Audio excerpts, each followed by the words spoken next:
지금 상황에 대해서 제가 고민을 해봤는데요. 사실은 오체불만족이라는 말을 쓸까 하다가 이렇게 표현을 해봤습니다. 무슨 말씀이냐면 이게 다 미디어는 아닙니다. 미디어 시장이라는 범주가 사실은 이제는 조금 더 넓어졌습니다. 그런데 제 개념 속에서 전통적인 형태의 미디어 산업 플레이어들이 있지만 지금 누구를 만나봐도 만족스럽고 아주 행복한 시절이라고 이야기하지는 않는 것 같습니다. 왜 그런지 제가 있는 곳부터 하나씩 말씀을 드려보겠습니다. 지상파 방송의 위기는 뭐냐? 무슨 위기냐? 모든 면에서 위기입니다. 첫 번째로 플랫폼에 대해서 이야기를 해보겠습니다. 지상파를 통해서 방송을 전달하는 비중이 혹은 전달은 하지만 그것을 수신하시는 그 가구의 비중이 턱없이 낮아졌습니다. 과연 플랫폼이라고 불러도 되는 것인지에 대한 도전도 받고 있습니다. 그런데 억울한 것은 저희가 아무것도 안 한 건 아니고 방송사 그리고 정부까지 다 나서서 근 2조 5천억의 돈을 들여서 디지털 전환을 했습니다. 디지털 전환을 하는 목적 가운데는 좋은 화질 그리고 다양한 부가 기능도 있었지만 수신율을 개선하는 목적도 컸습니다. 그런데 그 돈을 들여서 투자를 하는 사이에 저희의 형편은 점점 더 위축돼서 플랫폼이라고 부를 수 있을 것인지에 대한 도전까지 받는 지경에 이른 것입니다. 이것은 디지털이 단지 지상파에만 적용된 것이 아니기 때문입니다. 디지털이라는 미디어 환경 변화는 지상파를 좀 더 좋은 플랫폼으로 만드는 기회이기도 했지만 전에는 전혀 불가능했었을 것 같은 방법으로 방송을 전달할 수 있는 수단들이 늘어난 겁니다. 심지어 그것들은 채널이 더 많거나 양방향 서비스가 가능한 형태로 발전을 했습니다. 그러다 보니 상대적으로 지상파는 디지털 전환을 하고 나서 보니 자기 스스로는 그럴듯해 보였지만 다른 매체 사이에서의 경쟁에서는 초라한 모습이 되었던 겁니다. 그것들이 표로 보여지고 있습니다. 저기에서 이제 위에 뭐 꾸물꾸물 기어가는 것들이 지상파 채널들에 대한 시청률을 표시한 거고 아래쪽에 이제 종편 채널들입니다. 그런데 보시면 점점 더 이렇게 그 간극이 좁아지고 있는 것을 알 수 있고요. 아래쪽 종편과 저런 채널들을 더하면 이미 합사는 맨 아래 저 파란색으로 구부러진 SBS 채널을 뛰어넘고 있습니다. 근데 여기에 제가 지금 그래프로 그리지 않은 CJ 계열까지 더하게 되면 이미 이 간격은 점점 더 좁혀지고 있습니다. 이제 콘텐츠에 있어서 지상파가 최고다라는 이야기도 과연 할 수 있는 것인지 위기 상황입니다.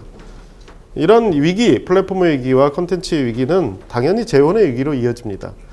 한정된 범위 내에서 광고라는 것은 점점점 치열한 어떤 레드오션이 되고 있습니다. 그리고 또 하나의 위기가 있습니다. 바로 신뢰성에 대한 위기도 저희는 겪고 있습니다. 또한 정파성이라는 것을 방송에서 발견하게 됩니다. 물론 이거는 그 전에 종편의 출범부터도 어느 정도 가시화됐던 부분인데요. 방송은 그냥 KBS든 SBS든 뭔가 사실을 전한다고 생각을 하고 있었습니다. 그런데 거기에서 종편이 나오고 종편 안에서 또 JTBC가 진보적 뉴스를 전하고 이러면서 스펙트럼이 넓어지자 CTV 뉴스 시청자들도 방송이라는 매체 속에서도 정파성이라는 게 있구나. 그러면 나한테 맞는 내 성향은 무엇인지 다시 판단을 하게 되면서 쪼개집니다. 그래서 왼쪽 오른쪽으로 쪼개지다 보니까 중간 객관성을 표명하면서 뭔가 중립적이라는 지대는 설 자리가 점점 없어지는 겁니다. 신문에서도 전에 뭐 한국일보나 이런 데가 그런 과정에서 많은 위축을 받았듯이 지금은 이제 어떠냐면 사람들이 KBS, MBC, SBS 뉴스 뭐가 다르냐 다 똑같다.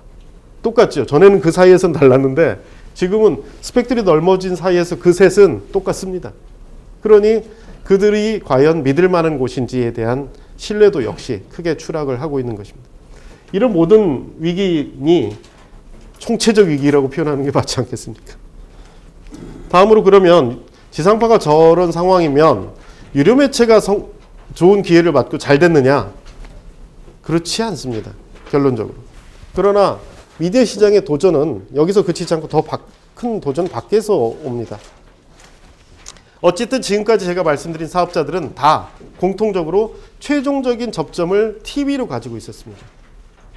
IPTV로 보든 위성으로 보든 TV 앞에서 이야기입니다. 그런데 전 국민이 이렇게 봐주던 또 하나의 가족 TV가 바뀌고 있습니다. 유명한 그림이죠. 월스트리트 저널에서 그린 사파인데 TV는 이제 개나 보고 있는 상황입니다.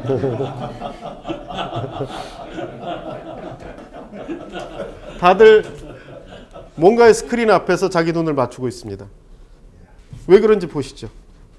미디어는 결국 사람의 시간을 두고 다투는 경쟁 아니겠습니까? 보시다시피 이런 예측치도 그렇고 이미 현실이 반영된 수치입니다만 한정된 시간을 두고 새로운 서비스들은 더 매력적이고 더 큰 만족으로 기존 시장을 갉아먹습니다. 당연히 텔레비전 역시 니치마켓으로 줄어들고 있죠. 저 경향이 지금까지처럼 계속 나갈 것인지에 대해서는 의문이지만 분명한 것은 저 경향 자체는 맞는 것 같습니다. 현재까지. 그러면 TV 안에서도 경쟁도 심해지고 TV를 이용하지 않아도 되는 더 즐거운 상황들이 계속 늘어나면 이런 개만 보는 상황이 농담은 아닙니다. 그러면 저희들은 이제 배가 고프고요. 배가 고프면 주변을 들러봅니다. 누가 내 걸 가져갔지? 라는 저 책처럼 저희 역시 살펴봅니다. 미디어. 이렇죠. 그야말로 저장하고 전달하는 방법들은 하루가 다르게 바뀝니다.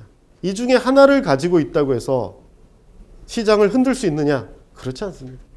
만약에 누군가 그것을 장악하려고 하면 이용자들은 더 편한 쪽으로 움직입니다. 뭐 CD에 홀로그램을 넣고 DVD에 지오블락을 걸어서 지오코드로 막고 그러면 시장이 유지됩니까? 아닙니다. 그 대체 수단은 언제든지 나옵니다. 거기다가 플랫폼들이 스마트해지고 똑똑해집니다. 플랫폼이 진화하지 않으면 금방 자리를 내줍니다. 화질 혹은 정해지는 어떤 정보의 종류에 따라서 계속 사람들은 더 많은 것들을 요구하고 있는데 어떤 플랫폼들은 기술적인 요인으로 저것을 쫓아가지 못합니다. 예를 들면 이제 지상파나 이런 매체들은 양방향 하고 싶다고 갑자기 기술 개발을 그렇게 하기도 어려울 뿐더러 압축률을 개선한 뭘 하면 기존 팔렸던 단말기들에서 돌아가지 않습니다. 이런 많은 부분들의 문제가 현실적으로 있습니다. 60초 안에 무엇을 할 수 있는지에 대해서 보여주는 그림이라고 합니다. 60초 안에 이렇게 많은 것들이 발생이 된다고 합니다. 정말 많은 정보 아닙니까?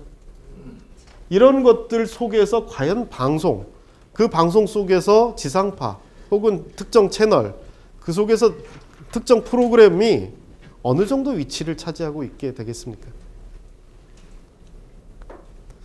이런 상황을 두고 내부에서는 논쟁이 있습니다. 크게 두 파가 있습니다. 하나는 이 모든 것은 우리가 컨텐츠를 잘 못 만들기 때문이다 라고 주장하는 사람들이 있습니다. 이 사람들은 이렇게 주장합니다. 강남스타일 봤지? 좋은 컨텐츠가 되면 어떤 플랫폼이 나오든 다 뚫고 지나간다. 그러니 우리의 위기는 우리의 컨텐츠 경쟁력의 하락 때문이다 라고 주장을 합니다. 다른 한편으로는 플랫폼의 위기라고 돌리는 사람들이 있습니다. 야, 전에는 우리가 잘 만들어서 그랬냐? 잘 생각해봐. 지금도 EBS 다큐멘터리를 KBS 1에다가 편성해봐라. 당장 시청률이 몇 배 뛴다. 그러니 컨텐츠 경쟁력이 아니다 이건. 플랫폼의 경쟁력이고 우리가 다른 플랫폼에 대해서 정책을 잘못 세워서 그렇다. 사실 둘 다 맞고 들여다보면 다 개선점이 있지만 저는 플랫폼 기획팀장입니다. 그러니 컨텐츠 쪽 이야기는 좀 접겠습니다. 그래서 컨텐츠 쪽 이야기는 좀 접고요. 왜냐면 저는 이렇게 생각합니다. 저는 플랫폼 쪽으로 좀 더 치중을 하면서 고민을 한 사람이기도 하지만 제가 오늘 여기 오는 길에 혹시 블랙박스 영상을 뒤져보면요. 방송 기자가 찍은 것보다 더 좋은 영상, 더 좋은 화질의 영상이 있을 수도 있습니다. 그만큼 모든 사람들이 영상 취재, 전달 기기를 가지고 있는 시대에서 컨텐츠 경쟁력을 강하게 유지하기는 그렇게 쉬운 일은 아니라고 생각합니다. 그러면 이제는 그 컨텐츠가 어디에서 어떻게 전달되는지 쪽에 차별화 요소가 있다고 생각하기 때문에 플랫폼 기획팀장을 하고 있습니다. 그리고 오늘 이후에 드릴 말씀 역시 그런 쪽에 포커스가 되어 있습니다. 그런데 제가 싫어하는 이야기 중에 하나가 CPND라고 하는 산업 구분론입니다. 왜냐하면 저희 입장에서는 저희가 CPN까지는 가지고 있었거든요. 그러니까 내주는 입장이니까 불편하지 않겠습니까? 근데 또 다른 이유로 설명드려 보겠습니다. 결론부터 말씀을 드리겠습니다. 저는 CP&D라고 이야기하는 것들이 각각의 자신의 영역을 주장하는 것은 옳지만 사실은 그 안에서 모든 것들이 끝나는 싸움은 아니라고 봅니다. 이거는 다 플랫폼 전쟁이라고 봅니다. 즉 디바이스도 플랫폼화되고 네트워크도 플랫폼화되고 그래서 기존의 플랫폼과 전쟁을 벌이고 있는 상황이라고 봅니다. 그런데 저희 보고는 방송사들은 컨텐츠 기업이기를 암암리 요구를 합니다. 그런데 돌아서서 저희 컨텐츠 쪽을 봤더니 아이고 난리도 아닙니다. 태평양 같이 넓고 누구나 들어올 수 있고 경쟁이 갈수록 심해집니다. 그 안에서 다른 쪽은 다 플랫폼화가 가능한 것이 보시면 알겠지만 네트워크, 디바이스 다 소수 기업으로 플레이어가 정해집니다. 애플, 삼성, KT. 그런데 컨텐츠 쪽은 어떻습니까? 무한 경쟁입니다. 무한 경쟁의 바다에서 살아남는 유일한 방법은 이 안에서도 컨텐츠 홀더들끼리 조인을 하고 플랫폼화하는 방법밖에 없습니다. 마치 구글에서 요즘 유행하는 MCN처럼 각각의 컨텐츠가 아니라 그것들을 묶어주고 그것 가지고 광고도 묶어서 팔고 홍보도 하는 그런 전략밖에 없습니다. 따라서 이러한 CP&D 구조 속에서 어쩔 수 없이 저희가 이 컨텐츠 영역에 들어오게 됐지만 저희 전략 방향은 이 컨텐츠를 묶어서 플랫폼화하는 전략으로 모든 전략이 진행됩니다. 결국 방송환경 변화라는 것들이 플랫폼 그리고 그 속에서 컨텐츠 이것들을 이용하시는 분들의 행태의 변화 속에서 소용돌이 치고 있는 것이고 저희들은 각각에 있어서 전략을 세우고 있는데요. 이 부분을 다시 다른 틀로 정리를 해보면 이렇습니다. 저희가 그럼 어떻게 되느냐? 너 플랫폼 기획팀장으로서 어떤 방향으로 할 거야? 라고 질문을 던질 수 있다고 봅니다. 그러면 저는 이거를 이렇게 설명합니다. TV를 이용하다 보니까 사람들이 자유를 좀 더 원하는데 하나는 공간으로부터의 자유. 내가 꼭 집에 가서 봐야 돼? 모래시계 세대처럼 빨리 퇴근을 해야 되다니. 두 번째는 꼭 그때 봐야 돼? 나 지금 다른 것도 좀 보고 싶은데 친구 만나야 되는데 이 두 가지의 제약 요소로부터 불편함을 느꼈고 최근에는 이 두 가지가 다 하나에서 합쳐집니다. 이제 그 흔히 말하는 스마트 미디어, 스마트 디바이스가 됐는데요. 사실은 그래서 저는 스마트 안에는 여러 가지 의미가 복합되어 있다고 봅니다. 퍼스널일 수도 있고요. 모바일일 수도 있습니다.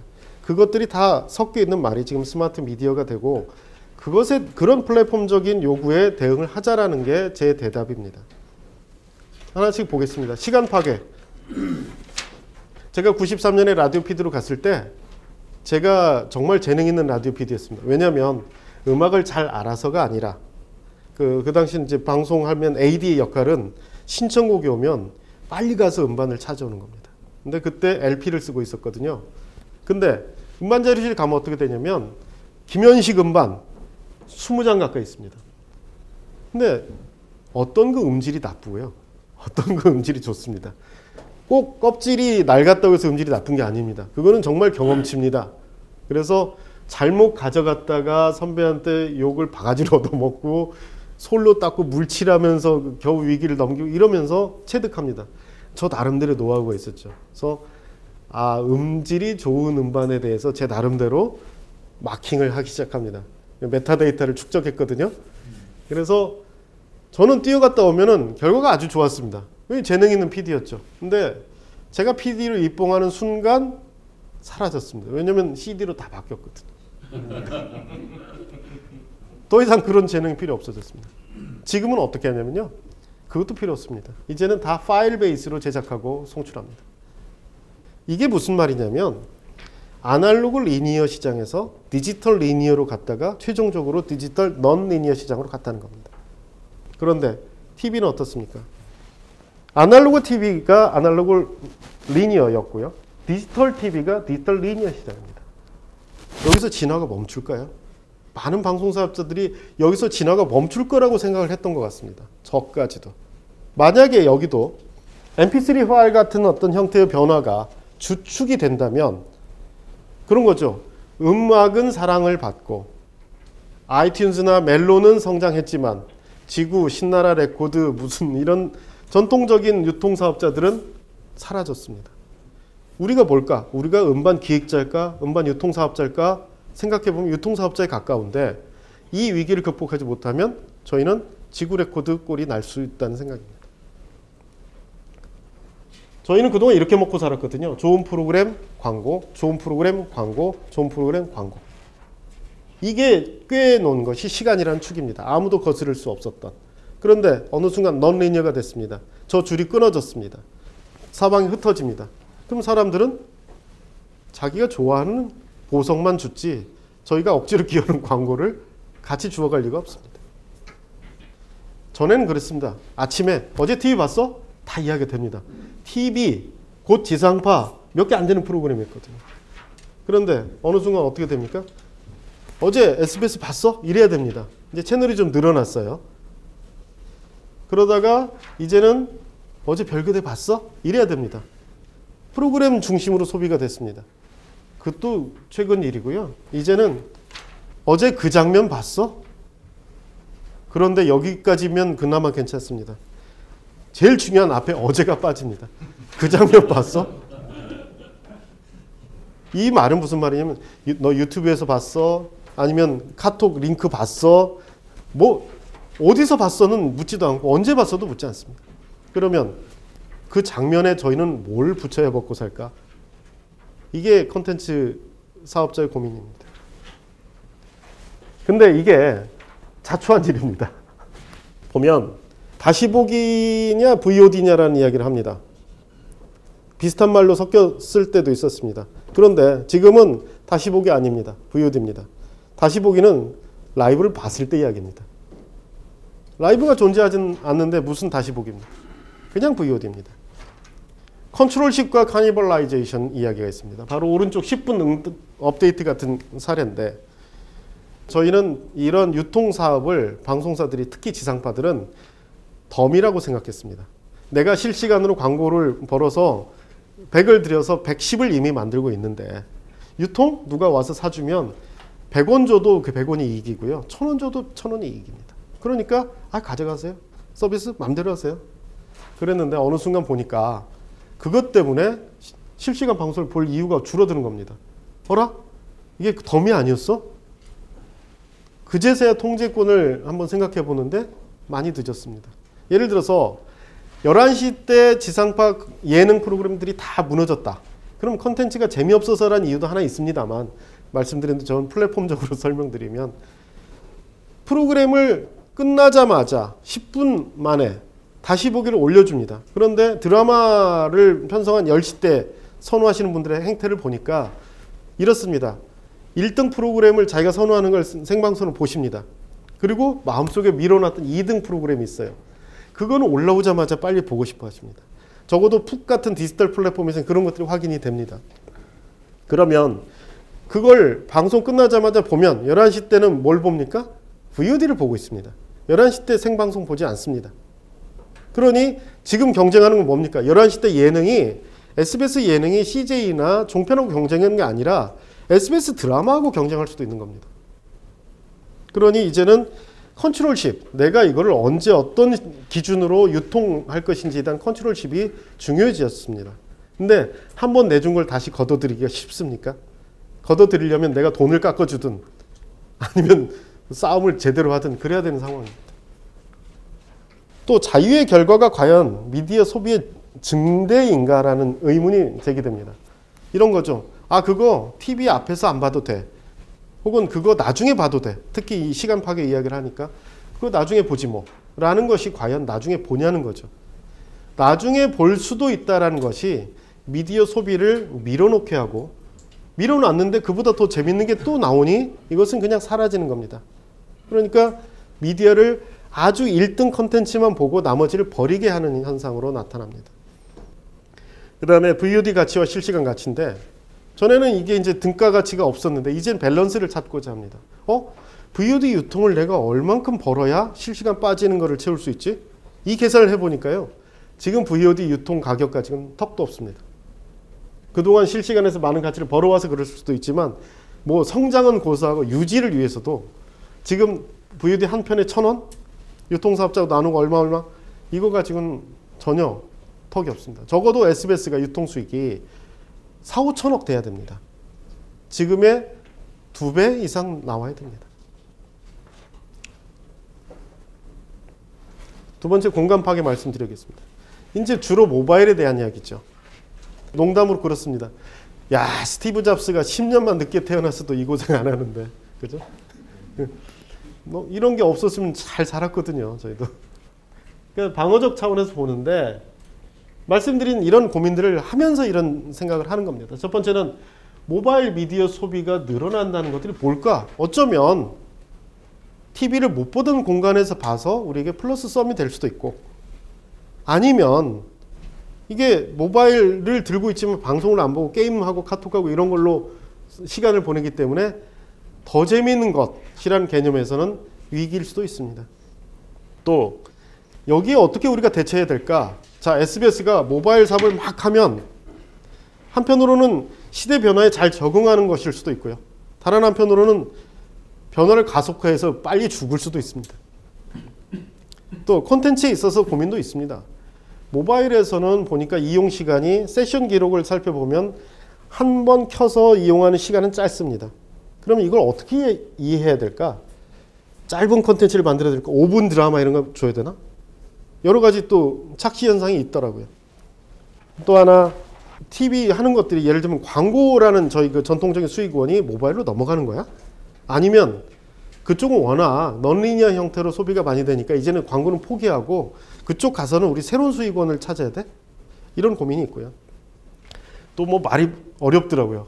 야, 세컨 스크린 다음에 서드 스크린 아니야? 왜 갑자기 엔 스크린이야? 그러다 보니까 개념 정립도 필요했습니다. 그리고 한때는 저희도 OTT가 저희의 어떤 독립군인 줄 알았는데 글로 가봤더니 더 큰 기존의 케이블 위성방송 사업자는 그나마 동족이었고요. 저쪽은 갔더니 우리랑 종족이 다르지만 등치는 엄청나게 큰 경쟁자들이 또 있더라고요. 이런 고민 속에서 저희 전략을 짜게 됐습니다. 결국 저희의 이제 수준이라는 것은 TV와 다른 모바일적 특성은 무엇인지를 파악을 해봤고요. 그 모바일적 특성 가운데서 우리가 재해석해야 될 것들에 대해서 고민을 했습니다. 전에는 채널, 방송사 이런 걸로 했는데 지금은 앱이나 뭐 서비스명, 심지어 그 컨텐츠의 대표 이미지가 훨씬 더 중요해졌습니다. 그러니까 이런 모든 부분에 있어서 저희가 준비 부족을 막 느끼는 거죠. 또 컨텐츠 길이에 있어서도 짧은 시청 행태는 확인을 했는데 짧은 시청 행태가 짧은 동영상이냐? 그런 줄 알았더니 최근에 구글 자료를 보니 구글 유튜브에 플레이되는 동영상 길이가 늘어나는 추세입니다. 그럼 이건 또 뭐지? 무한히 늘어나는 걸까? 아니면 적정 범위까지 늘어날까? 아직 답을 못 찾았습니다만 저희 식의 결론은 이렇습니다. 시나리오별로 접근합니다. 자, 우린 TV가 있다. 모바일 시대에 두 가지 시나리오로 나눠봤습니다. 하나는 TV가 있는 공간에서, 또 하나는 TV가 없는 곳에서. TV가 있을 때 다시 또 둘로 나뉘죠. TV를 보면서 스마트폰으로 뭔가를 검토할 때, 이때는 이제 검색이라고 해서 세컨 스크린으로 저는 봅니다. TV를 봤는데 TV에 관련된 정보가 궁금한 겁니다. 저기 어디지? 저 맛있겠다. 이러면 이제 저희한테는 좋은 기회죠. 이거는 돈 벌 수 있는 기회입니다. 방송을 통해서 모집을 하고 그들에게 스마트폰을 통해서 규제를 안 받는 영역에서 양방향 서비스를 제공할 수 있으니까 좋죠. 두 번째, TV 앞에서 스마트폰을 들고 다른 TV를 보는 경우. 이건 좀 애매합니다. SBS 입장에서는 손해입니다. 그런데 반대로 TV가 MBC고 스마트폰이 SBS면 그것도 나쁘지 않습니다. 그러니 저거는 반반 정도 된다고 보겠습니다.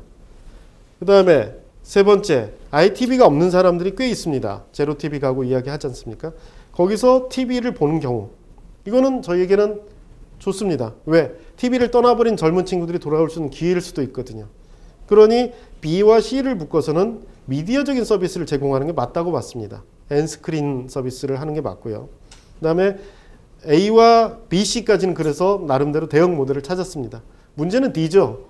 TV도 없고 모바일만 있는데 모바일에서 전혀 방송을 보지 않고 다른 걸로 하루 종일 즐거우신 분들, 게임하고, 이건 이제 대책이 없습니다. 이럴 경우는 저희가 그쪽 산업 영역으로 뛰어들어야 되는데 천길 낭떠러지 같아서 겁만 납니다.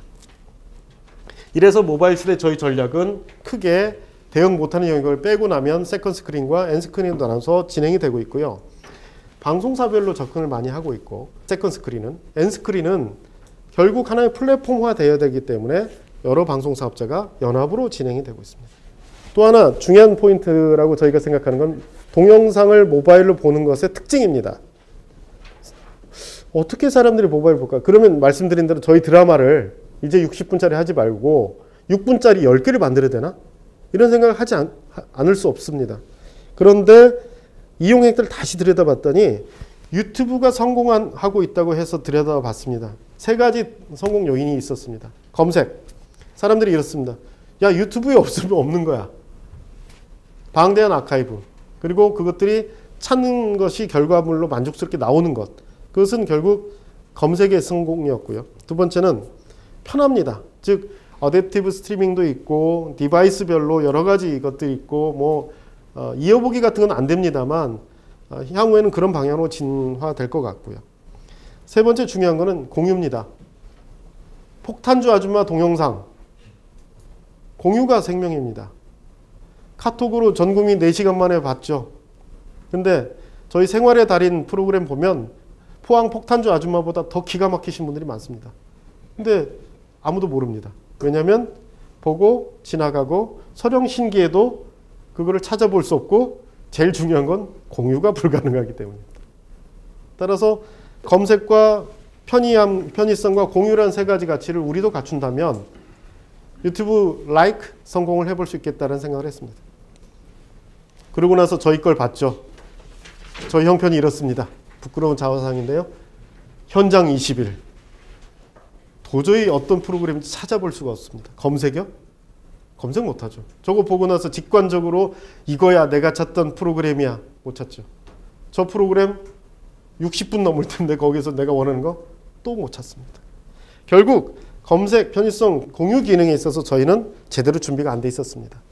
그래서 저희 모바일 전략은 아주 기초부터 돌아갔습니다. 핵심 역량 부분은 검색과 편의성과 공유라는 3가지 핵심 가치 서비스를 줄 수 있는 인프라 구축입니다. 메타데이터, 검색을 위한 아주 기본적인 것들. 그 다음에 두 번째는 검색과 편의성과 공유를 우리 플랫폼에서 구현하는 직접 유통 플랫폼을 만든 겁니다. SBS 사이트, 그 다음에 연합체인 푹 2가지를 통해서 이런 실험을 하고 있습니다.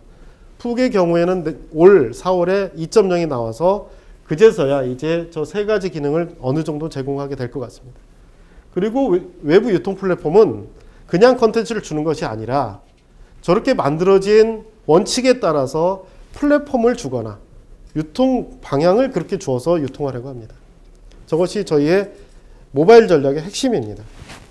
더 큰 말씀을 드려보겠습니다. 어찌 보면 제가 드릴 말씀 중에 가장 요약본이라고 볼 수 있습니다. 하나는 수성 전략이고 하나는 공성 전략입니다. 수성 전략은 기존 TV를 어떻게 할 것인지의 문제입니다. 기존 TV가 부족한 것들이 많습니다. 그것을 UHD를 통해서 담아보려고 합니다. 화질을 개선하는 것은 물론이고 이번에는 정말 소비자를 위해서 전기만 꽂아도 나올 수 있을 정도의 목표를 가지고 실내 수신이 가능한 형태로 만들어 보고요. 그 다음에 그것들이 온라인하고 결합이 되도록 하고 싶습니다. 그래서 이제 커넥티드 TV인 UHD TV를 통해서 우리도 쌍방향 서비스를 주고 다양한 부가적인 서비스를 주는 형태로 강화하고자 합니다. 그걸 통해서 커머스, 그 다음에 온라인 연계 전략을 취하는 것이 한편이고요. 그런데 이건 잘해봐야 수성입니다. 잘해봐야. 공성 전략은 온라인 쪽에 있다고 봅니다. 2가지 축으로 나눴습니다. 하나는 유료, 하나는 무료. 그래서 유료 쪽은 돈을 받으려면 사람들한테 매력적이 되고 원앤온리 정책을 펼 수밖에 없습니다. 따라서 사업자끼리 뭉쳐서 조인트 벤처를 만든 푹이라는 걸 유료 플랫폼으로 만들었고요. 반면에 무료도 중요합니다. 무료는 광고 클립을 중심으로 해서 MBN을 포함한 SMR 그리고 SMC 설립 작업으로 추진 중에 있습니다. 이 2가지를 묶어서 그 기반이 되는 미디어 포탈화 하려는 전략까지가 저희 기본 전략입니다. 설명을 드리겠습니다. 푹은 연합이 성공이라는 걸 보여준 사례입니다. 저희 내부에서는 같이 사람을 섞어서 일을 하고 같이 상품을 기획하고 같이 유통 확대를 해서 노력하고 있습니다. 위기가 빚어준 결과죠. 예를 들어서 숫자적으로 보면 이게 좀 지난 자료이긴 한데 일반 회원은 의미는 없습니다. 한 370만 정도 되고요. 그 다음에 유료 회원이 중요하죠. 지금 거의 300만 가까이 됐습니다. 물론 저기에는 통신사 제휴를 통해서 확보한 부분들이 많이 있습니다. 자체적인 회원들도 한 23만 명 정도 됩니다. 고마운 것은 저 자체적인 회원분들을 보면 오른쪽 상품 구성에서 봤을 때 가장 비싼 상품이 가장 많이 팔리고 있습니다. 즉 적절한 가치로 지불할 만한 상품을 구성해주면 소비자들이 지갑을 연다는 걸 확인할 수 있었습니다. 저희로서는 첫 경험입니다. 방송사가 뭘 만들어서 유료 서비스를 해봤다? 첫 경험이죠. 수많은 걸 배우고 있습니다. 유료 고객의 항의가 그렇게 무서운지 몰랐고요. 그 다음에 어떤 그 경쟁의 환경도 새롭게 이해했습니다. 가장 중요한 건 뭐냐면 저걸 통해서 저희가 한 번도 본 적이 없는 데이터를 봤다는 겁니다. 저희는 그동안 케이블에 컨텐츠 주고 IPTV 컨텐츠 주지만 누가 우리의 고객인지 몰랐습니다. 그런데 직접 유통 플랫폼을 디지털로 갖게 되니까 그 중에 TV를 갖지 않은 사람은 누구고 연령대는 어떻게 되고 언제 많이 켜고 VOD는 언제 많이 보고 모든 걸 데이터로 확보하게 됐습니다. 이제서야 저희는 우리의 고객을 보게 됐습니다. 그동안 주먹국으로 장사하던 것들이 얼마나 천행에 가까웠던 것인지 깨닫고 있습니다. 이런 경험들을 얻는 것이 큰 성공이라고 생각합니다. 유튜브 사건은 언론을 통해서 보셨을 겁니다. 저것들이 미쳤나? 프로그램 홍보를 할 것이지 왜 유튜브에 끊어? 유튜브에 도움을 받은 것도 있습니다만 클립을 광고라는 형태의 수익 모델을 만들려고 보니까 유튜브하고 관계 정립을 다시 하지 않으면 안 됐습니다. 왜냐하면 네이버, 그러니까 뒷페이지를 설명을 드리면 기존에 플랫폼 중심의 광고 시장이 성장의 한계가 있다고 저희는 봤습니다. 예를 들면 이렇습니다. KT IPTV 고객이 뭐 600만, 그 다음에 SK가 뭐 500만 그러더라도 SBS 컨텐츠 중심의 광고를 붙이면 1100만의 커버리지를 갖게 됩니다. 그러면 당연히 컨텐츠에 광고를 붙여서 요율을 높이고 플랫폼 사업자하고 나누는 게 맞다고 저희는 생각했습니다. 그래서 그런 룰로 이 포탈 쪽하고 협상을 시작했습니다. 그래서 우리가 당신들에게 클립을 주는데 전처럼 1년에 얼마 받고 클립을 주는 게 아니라 돈 한 푼도 안 받겠다. 오히려 우리가 돈을 주겠다. 클립에 광고를 붙여서 주고 그걸 나누자. 이런 틀로 바꿨습니다. 그런데 글로벌 기업인 유튜브는 그걸 수용할 수가 없었습니다. 그래서 수용한 측을 보호하기 위해서 유튜브를 차단할 수밖에 없었습니다. 유튜브하고 협상을 좀 더 해봐야 알겠습니다만 저희 전략이 성공하기 위해서는 당분간은 유튜브는 어쩔 수 없이 차단할 수밖에 없습니다. 그리고 이러한 것들은 꼭 지상파뿐만이 아니라 컨텐츠 홀더들에게 연합을 통해서 우리의 몫을 키워나가고 우리의 결정권을 키워나가는 사업권의 회수라는 의미로 다가옵니다. 그래서 종편 4사, CJ, 그 다음에 지상파 3사가 새로운 법인을 설립 중입니다. 그 SMR을 기반으로 SMC라는 이제 회사를 만들고 있는데요. 이 회사는 컨텐츠 홀더들이 미약하지만 클립이라고 하는 영역에서 어떻게 수익하는지 좋은 사례를 남기고자 합니다. 동영상 포털 영역입니다. 방송사 온라인 서비스는 거의 의미가 없습니다. 왜냐하면 시장 점유율이 저렇게 됐는데 SBS 사이트가 무슨 의미가 있겠습니까? SBS 사이트는 미디어 사이트가 아니라 뭐 방청권을 신청하거나 뭐 이런 용도에 불과합니다. 그런데 저희가 놓친 부분이 하나 있었습니다. 왼쪽으로부터 시작되는 그래프는 저희 가치가 시간축에 어떻게 바뀌는지를 보여줍니다. 초반 광고로 팔죠. 한 3주까지는 PPV로 파니까 아주 신선한 제품으로 팔립니다.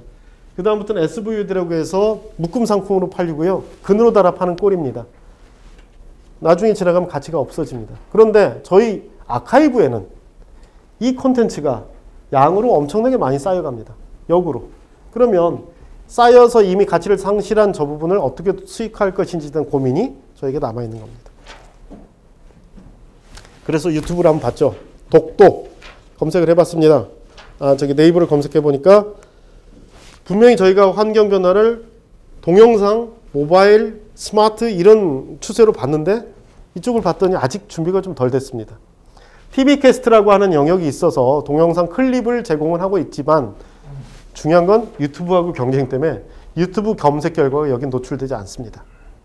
그래? 뭔가 빈틈이 있어 보이는데. 두 번째, 유튜브를 가봤죠. 당연히 구글 검색을 하면 유튜브라는 카테고리가 클립 영상으로 나옵니다. 그런데 여기서 또 빈틈을 발견했습니다. 좋은 볼만한 것, 믿을만한 컨텐츠는 다 방송사가 제공한 것이었습니다. 우리가 제공 안 하면 방법이 있겠다.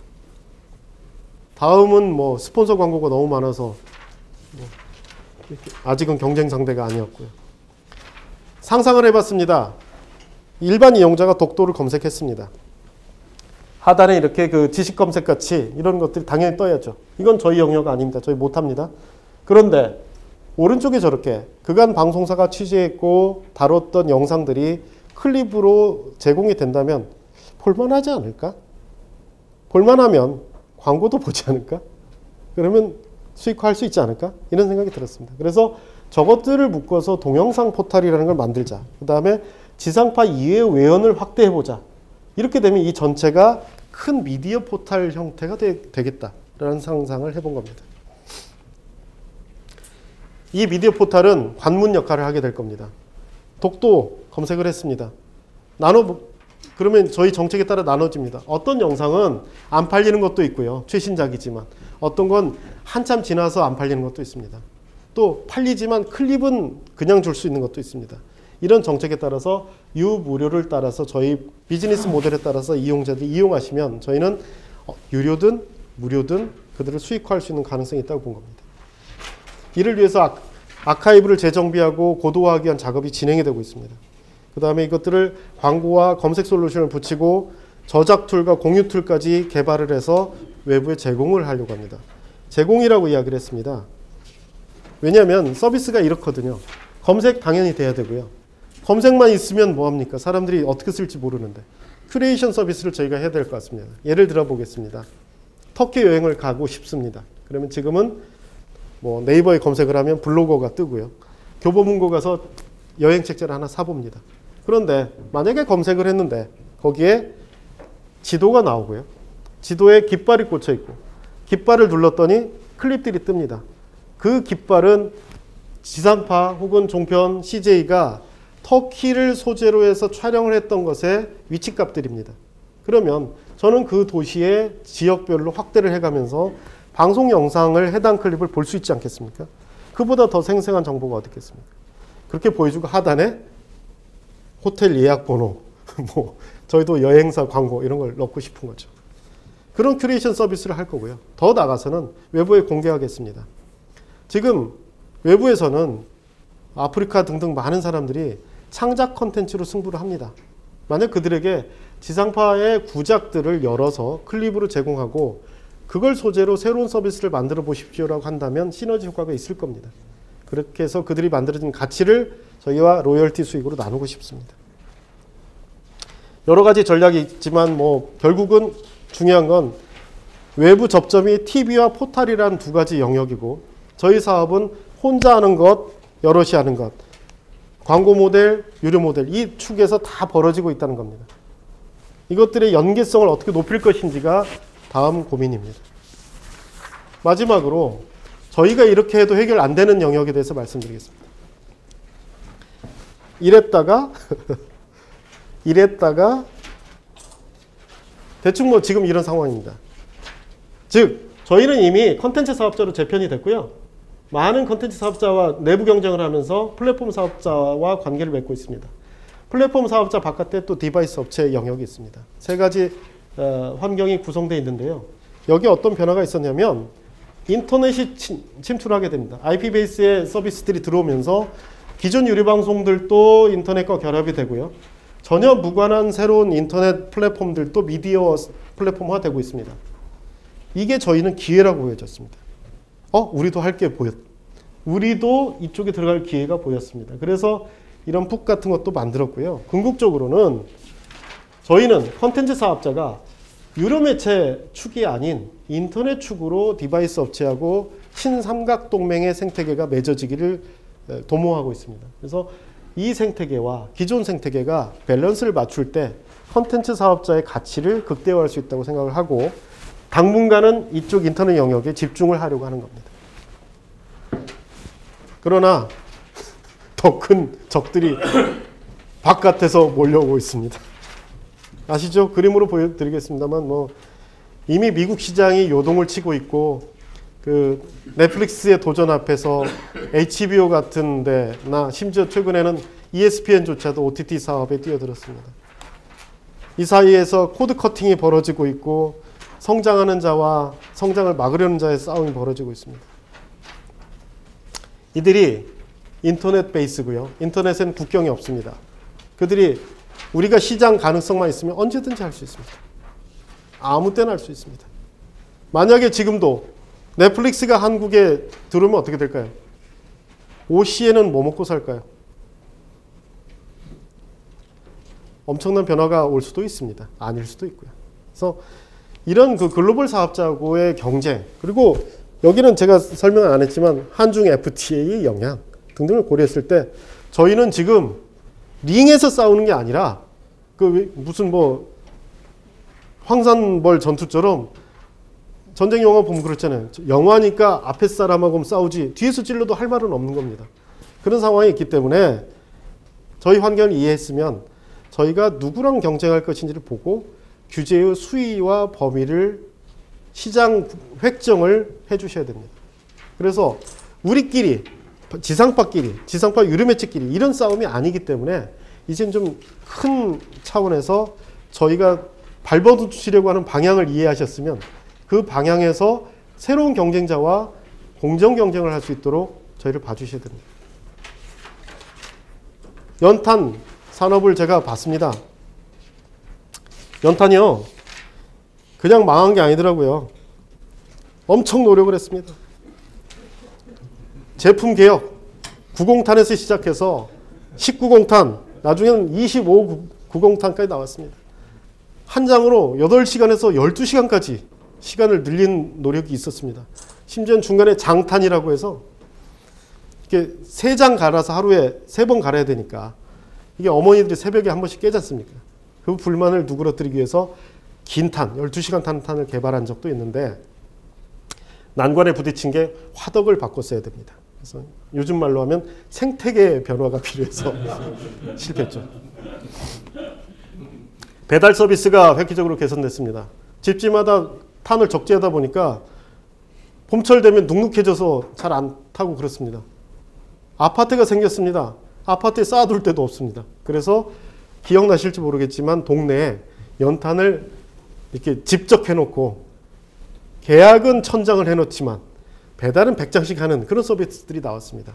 아파트에 일정 300장, 500장 시키면 5층까지 갖다 주는 서비스가 생겼습니다. 유통혁명을 했습니다. 이외에 많습니다. 손에 안 묻는 표면 처리 등등 엄청난 기술을 개발을 했습니다만 어떻게 됐습니까? 뭐 모바일 제품 안 만들었습니까? 조개탄, 번개탄. 근데 어떻게 됐습니까? 연탄 산업은 결국 사양 산업이 됐습니다. 시대 변화를 막을 수 없었죠. 그런데 기업을 잘 보면요. 어떤 기업은 그랬고요. 어떤 기업은 지금도 건재합니다. 왜? 연탄 산업이라고 자기를 규정했으면 어쩔 수 없었던 일이 에너지 산업이라고 규정을 하면 조금 달라 보이거든요. 부동산 산업으로 보면 또 달라 보이고. 지금 저희가 그렇습니다. 저희 지상파 방송 사업자라고 해서 지금 이 위기를 보면 할 게 별로 없습니다. 방송 사업자, 컨텐츠 사업자, 엔터테인먼트 사업자가 될 수 있도록 도와주십시오. 그러면 할 게 좀 보입니다. 회사를 옮긴 지 이제 6년째인데 좋은 회사라고 선택해서 갔는데요. 보시다시피 이런 상황입니다, 지금. 광고가 줄고, 그러니까 제작비를 줄이죠. 제작비를 줄이려고 보니까 유통 권리를 포기합니다. 근데 유통 수익이 줄어들죠. 그러다 보니까 총 수익이 감소되고 다시 인건비를 줄여야 되겠다고 하고 인건비를 줄이니까 구조조정을 해야 되죠. 그러니까 똑똑한 놈들이 튀어나갑니다. 그러면 컨텐츠가 또 경쟁력을 하락하죠. 다시 광고 매출이 확대되죠. 쭉 가면 망하는. 그러면 광고 대신 유통을 확대하자 했습니다. 여기저기 가서 막 팝니다. 우리 거 좀 사주세요. 우리 거 사주세요. 그럼 유통 수익 의존도가 늘어나죠. 그러면 어떻게 됩니까? SBS 컨텐츠를 볼 수 있는 데가 늘어나죠. 아무 데서나 아무 때나 볼 수 있죠. 그럼 지상파를 더 안 보겠죠. 그러면 광고 수익이 또 줄어들겠죠. 어떻게 해야 되지? 그래서 유통에 있어서 3가지 원칙을 가지고 갑니다. 첫 번째, 편성은 우리가 한다. 편성이라고 하는 건 언제 올린다, 어떻게 올린다라는 겁니다. 두 번째는 광고는 우리가 붙여서 간다. 세 번째는 어떻게 이용했는지 데이터는 꼭 받아야 되겠다. 이 세 가지 원칙을 가지고 유통을 확대하려고 합니다. 이래서 해봤더니 이용자 데이터를 봤더니 우리가 너무 많이 받았으면 깎고 조금 받았으면 더 받고 하는 좀 투명한 거래, 그리고 적어도 콘텐츠와 광고를 묶어서 기존 광고 시장을 유지하려는 노력, 그리고 최종적으로는 우리가 신문이 포탈에 당했던 것 같은 것들을 조금은 덜 당하기 위해서 편성권이라는 영역에 대한 가치 세 가지를 유지하려고 합니다.